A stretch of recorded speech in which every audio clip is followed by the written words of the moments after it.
Hello out there. Welcome to a very special edition of Chat Cinema. I'm here with Christine. You know her. She is our frequent colleague, contributor, co-hostess, and we're going to talk about a very special movie that won at the Cannes Film Festival, Titan.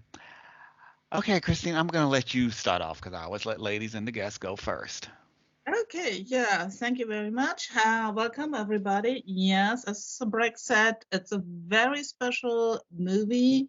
So it's a French movie, Titan, by director Julia Ducournau. And it won the prize at Cannes, which is kind of surprising, I have to say. And Yeah, to say uh, the least. yeah, at least because, well, I don't know, even know how to start to describe the movie because it's I don't know, it's a gore horror thriller fantasy body horror movie with some comic elements, with a feminist touch, with gender fluidity, with a lot of topics, a lot of themes, and a lot of horror. So you have to have a strong stomach to watch it because there's some very hardcore scenes to see. Well, it's about a young woman called Alexia. She had a traumatic car accident as a child, and after the accident, she has a titan plate in her head. Um, and well, now she's very much attracted in a certain way to cars. So she works as a kind of burlesque So, dancer, car pole shows, dance, yeah. a pole dancer, and car shows. And she's at the same time a serial killer. So everybody who comes too close to her is killed. And she's somehow without empathy. She can't stand other people. She can't stand closeness, being touched. And well, after 10 minutes, she has killed, I don't know, four Four people. people, four or five people, yeah, four people. All right. Then also her parents, and she has sex with a car, in a car, a kind of bondage sex scene.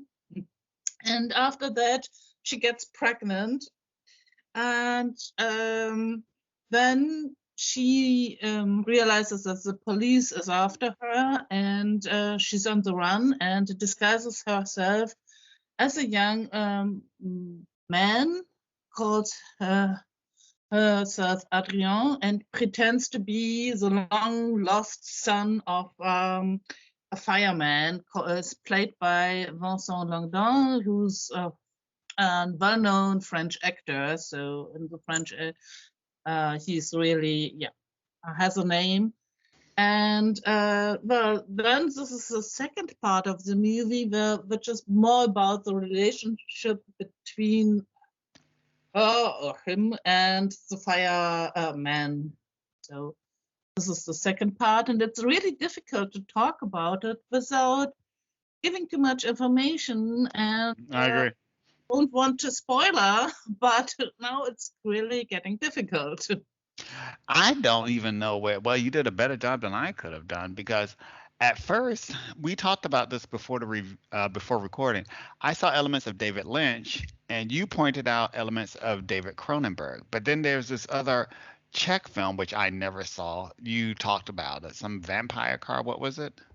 Yeah, I don't know the English title, and the German title was Der Autovampir, so the car vampire. It's a Czech film from the 70s where the car is filled up by blood of the people. So it's also this mixture of cars, blood, uh, and God. It's a film I watched as a child, so it haunted me for years. Well, Julia is a film student, so I wonder if she came across this film also. Maybe. I don't know. Maybe. I saw what bothered me about this movie. and what I liked about it. Okay, should I say what I liked about it or what I didn't like about it first? What I liked about it, okay, the BBC did say it is the most shocking film of the year, and it's definitely fascinating. I would say it's definitely shocking. What I didn't like about it, I thought it was overkill on so many levels. I got it. I mean, the movie is 1 hour and 48 minutes for those of you out there, but I just thought some things just dragged on too long. Yeah. I mean, I got it. I understood it, but okay, enough. I'm also always saying 90 minutes is usually enough for a movie.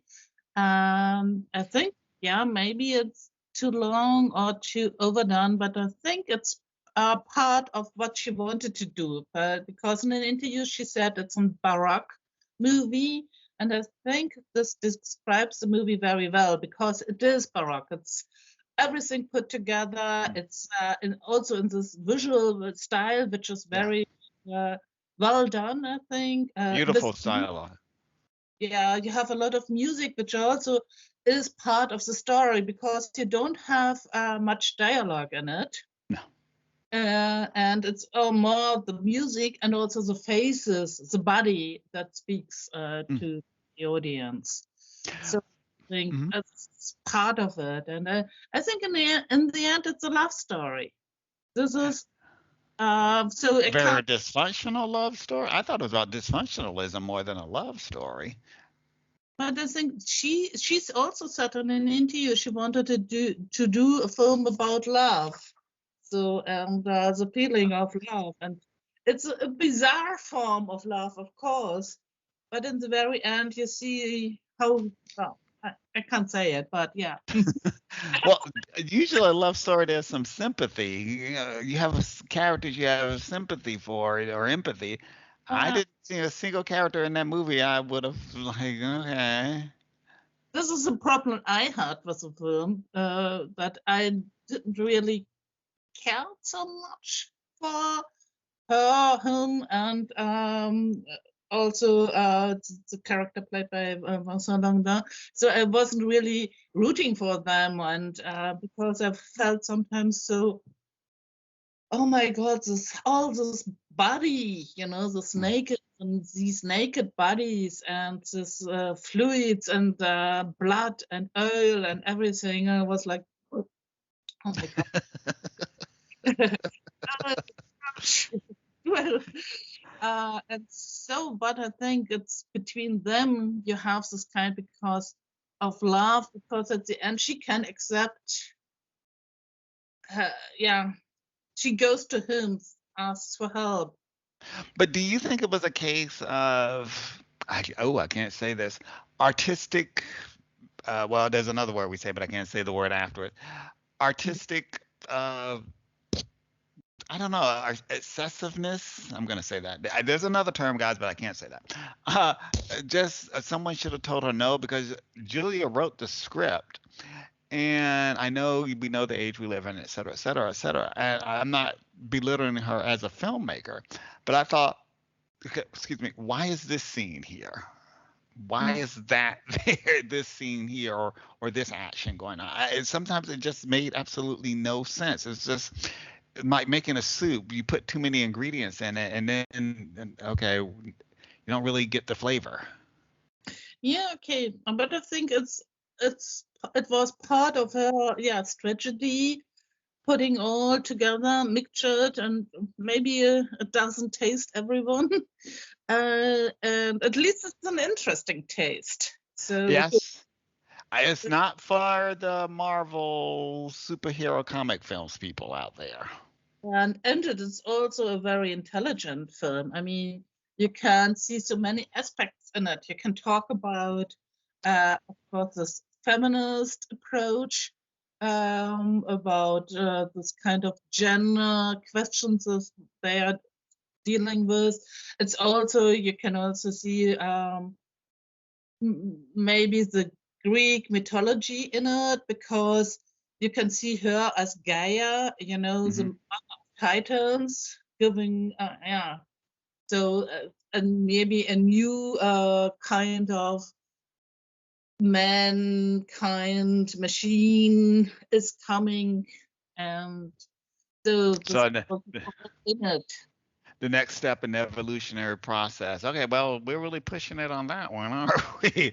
But that could be a theory. But like I said before,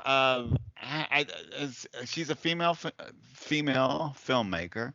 Yes. She's definitely going in new territory. 'Cause I don't think have there been a lot of Catherine Bigelow did a vampire movie, I remember. But have there been female filmmakers who've made horror films or thriller films? I can't really think of any. Not so many, I think, but horror is really not my genre. So Right. maybe they are more than I know about. True. uh, I mean, it's I think, the second movie. The first one, Raw, Raw. was Yeah.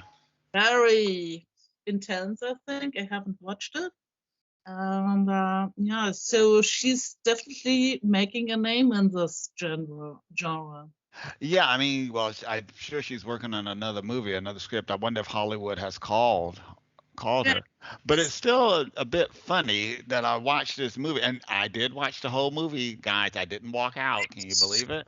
so proud of you. I watched. Okay, it took me 2 days, but because I had problems with the internet, but I did watch the whole movie, so I was very, very happy about that.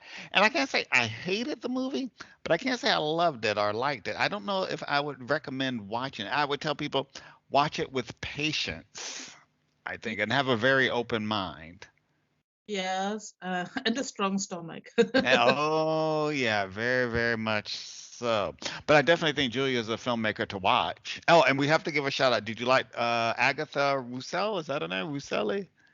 Agathe Roussel. Did you like her? Did you like? She was the key. I think, yeah, definitely. She's playing the main role, and she's a model. She's not an actress or Okay. actor, and she was chosen especially because of her looks. Right. Oh, and she had looks. Yeah, and I think she's very fit very well in this role. She's yeah, because she really has this The uh first role. female, male, gender fluidity, and this so she really looks different, I think. And I gave her. She actually. It was a good performance. I was surprised. I didn't know so much about her, so I do give her a thumbs up on that one. mm, Without a doubt. But it's like I said, as far as and I did look at what the critics said about it. It's pretty much gotten positive reviews all over, yeah, which I was still shocked about that too, because I said this movie is not to everyone's taste, but hey, who am I? yeah, but movies that are for everyone's taste are boring usually. That's true, but sometimes I do long for, like the old MGM Warner Brothers films. You know how I am. But okay, this is not one of those movies. That, No. So do you recommend that people see this film? yes, but yes, I would recommend it, but with know that it's hard stuff to watch. And I can vouch for that. Very much so. But like I said, if you want something other than a Marvel or DC comic film, this is definitely the one to see. I think it's the most interesting and yeah, interesting puts it very well. Interesting movie of the year. Ooh, okay. So it has a lot to live up to. All right. Thank you so much, Christine. And that's it for Chat Cinema. Take care. See you soon. Ciao.